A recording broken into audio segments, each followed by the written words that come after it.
रूपामाता उद्योग समूह आयोजित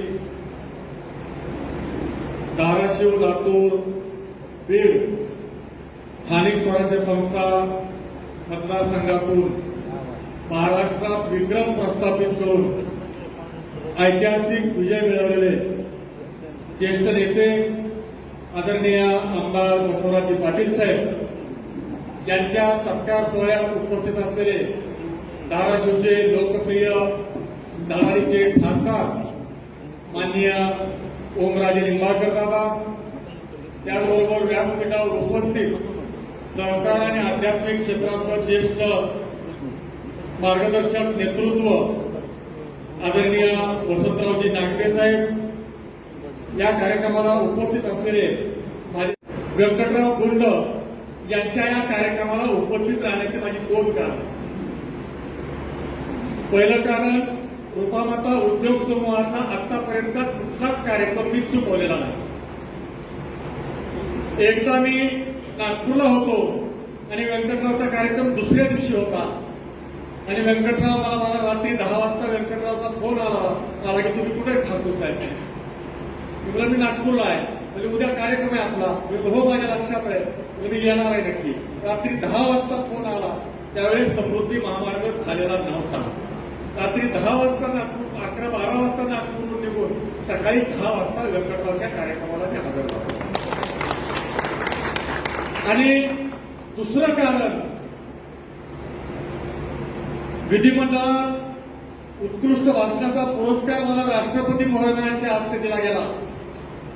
त्यावेळेस तुळजापूरला माझा रूपामाता परिवाराच्या वतीने व्यंकटराव गुंड यांनी माझा नागरी सत्कार आयोजित केला होता. त्या कार्यक्रमाला आत्ताचे भारतीय जनता पार्टीचे विद्यमान आमदार, भारतीय जनता पार्टीचे ज्येष्ठ नेते आदरणीय बसवराजजी पाटील साहेब भारतीय जनता पार्टीत नव्हते, तरीही ते त्या कार्यक्रमाला आवर्जून उपस्थित होते. म्हणून मी या 2 तासामध्ये माझ्या कार्यक्रमाला आवर्जून उपस्थित आहे. खरं तर बसवराज पाटील यांच्या रूपाने भारतीय जनता पार्टीला एक कार्यक्षम नेतृत्व मिळालंय. बसवराज पाटील यांचा स्वभाव सगळ्यांना माहिती आहे. शांत, संयमी, मितभाषी आणि घेतलेलं काम, हातात घेतलेलं काम तळीत नेण्याची क्षमता असणारं नेतृत्व आहे. बसवराजजी पाटील या जिल्ह्यातलं अनुभवी नेतृत्व आहे, अभ्यासू नेतृत्व आहे. सामान्य माणसाच्या जिल्ह्याच्या प्रश्नाची त्यांना चांगली जाण आहे. त्यामुळं व्यंकटराव गुंड यांचं मी प्रथमतः जिल्ह्याच्या ठिकाणी त्यांचा सत्कार सोहळा आयोजित केल्याबद्दल रूपामाता परिवाराच्या वतीने व्यंकटराव गुंड आणि गुंड परिवाराचं, रूपामाता परिवाराचं मनपूर्वक अभिनंदन करतो आणि त्यांना धन्यवाद देतो. खरं तर गुंड परिवार हे खूप मोठ्या मनाचं आहे. खरं तर आदरणीय सुधाकररावजी गुंड यांच्या नेतृत्वाखाली भारतीय जनता पार्टीत मी काम केलेलं आहे. गुंड गुरुजी जिल्हाध्यक्ष होते, कोंडाप्पा कोरे जिल्हाध्यक्ष होते. त्यावेळेस मी भारतीय जनता पार्टी युवा मोर्चाचा जिल्हाध्यक्ष होतो. गुंड गुरुजी जिल्हाध्यक्ष होते, त्यावेळेस मी भारतीय जनता पार्टीचा जिल्ह्याचा सरचिटणीस होतो.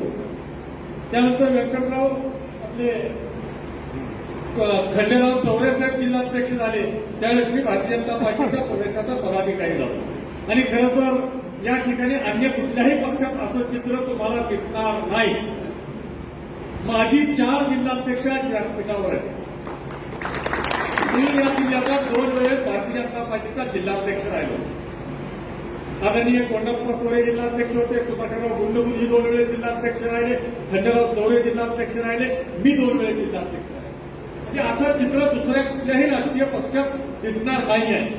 पण मी नेहमी सांगतो, भारतीय जनता पार्टीचा आधार काय असेल तर तो सामान्य कार्यकर्ता भारतीय जनता पार्टीचा आधार आहे. त्यामुळे भारतीय जनता पार्टीच्या कार्यकर्त्यांनी चिंता करण्याची गरज नाही आहे. का तर या पक्षाचा मूळ आधार कोण असेल तर तो या भारतीय जनता पार्टीचा कार्यकर्ता आधार आहे. आणि लाभ यांना झालाय.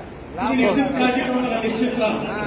आणि मी आधीही सांगितलं होतं आणि आताही सांगतो, हा पक्ष कोणा एका कुटुंबाच्या मालकीचा नाही आहे.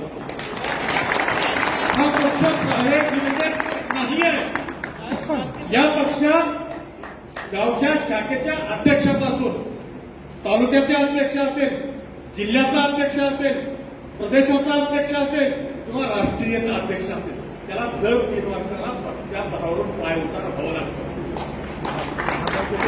अशी रचना का तर याचा उद्देशच आहे हा पक्ष कुठल्या एका व्यक्तीकेंद्र केंद्रित राहता कामा नये. या पक्षाची सगळी सूत्र एकाकडे जाता कामा नये. हा या पक्षाच्या घटनेत केलेली तरतूद आहे. त्यामुळं जास्त काळ कोणी जर या पद्धतीने वागलं तर त्याचं फार काळ चालणार नाही. या पक्षाचा हा इतिहास आहे. आणि खरं तर हे राजकीय व्यासपीठ नाही आहे, पण काही नेत्यांनी उल्लेख केला म्हणून काही गोष्टींना मला स्पष्टीकरण द्यावं लागलं. त्याबद्दल मी दिलगिरी व्यक्त करतो. आणि खरं तर या ठिकाणी आदरणीय बसवराजजी पाटील यांचा गौरव सोहळा, सत्कार सोहळा, खरं तर व्यंकटरावचा स्वभाव खूप मोठा आहे, मनाने मोठे.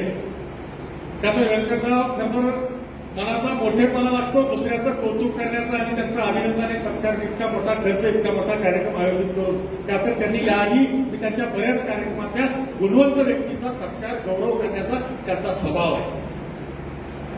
का तर गुंड परिवाराशी माझं नातं अगदी बालपणापासून ज्यावेळेस भारतीय जनता पार्टीचा मी सामान्य कार्यकर्ता म्हणून काम करतो त्यावेळेसपासून या घराशी माझं असं म्हणणं. ज्यावेळेस सुधाकरराव गुंड गुरुजी जिल्हा परिषदेची निवडणूक लढले होते त्यावेळेस 8 दिवस मी त्याच्या जिल्हा परिषद गटात ठाण मानून मुक्कामी होतो. का तर या गुंड घराण्याबद्दल मला प्रचंड आदर आहे. आणि आजच्याही कार्यक्रमाला आवर्जून मी उपस्थित राहण्याची माझी कारणही मी स्पष्ट केली आहे. गुंड परिवारावर असलेलं माझं प्रेम आणि रूपामाता परिवारावर असलेलं माझं प्रेम आज या कार्यक्रमाला उपस्थितीचं माझं कारण आहे. आणि खरं तर या रूपामाता उद्योग समूहाबद्दल, परिवाराबद्दल सांगायचं म्हटलं तर खूप काही आहे. या रूपामाता परिवाराने